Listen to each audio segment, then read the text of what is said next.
shirkadda Sun Maintenance waa shirkad nooceedu uu ku cusub yahay dalka Jamhuuriyadda Somaliland waxaana dhawaan caasimadda Hargeysa ka hirgeliyay mid kamid ah muwaadiniinta iyadoo shirkadda Sun Maintenance soo kordhisay adeegyo cusub isla markaana u noqotay bulshada shaqo abuur.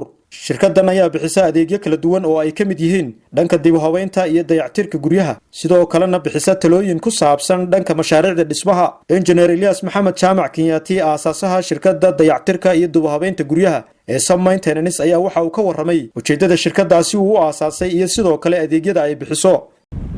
markay dadka social statuskooda ama dalku korayo wuxuu u baahan yahay inay waxyaabo badan la koraan. Waxa kamid ah bilicda guriga, nadaafadda, social statusku haddii meel nadiifa oo qurux badan oo amniya aad magarsa degan tahay waxay ka mid tahay kaabayaasha dhaqaale kula koraya.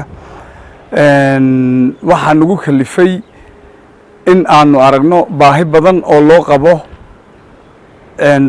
guryaha dayactirkoodii. shirkadahana aanay runtii xiisayn ama aanay soo dhan faa'iido badan baa ka helaysaan dib u habeynta guryaha.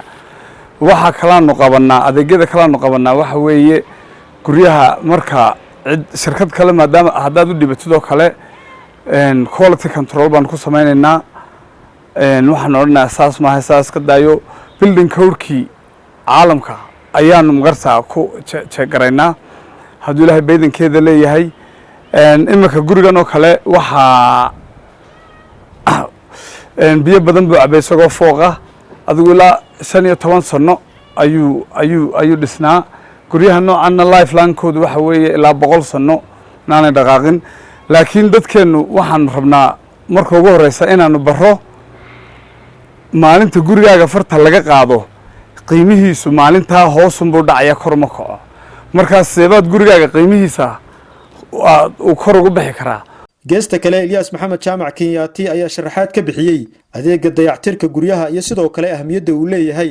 waa inaad kolba magaraysaa 6 bilood waxa la yiraahdaa maintenance-ka ama dayactirku laba kala baxaa. mid waa responsive baa la yiraahdaa ama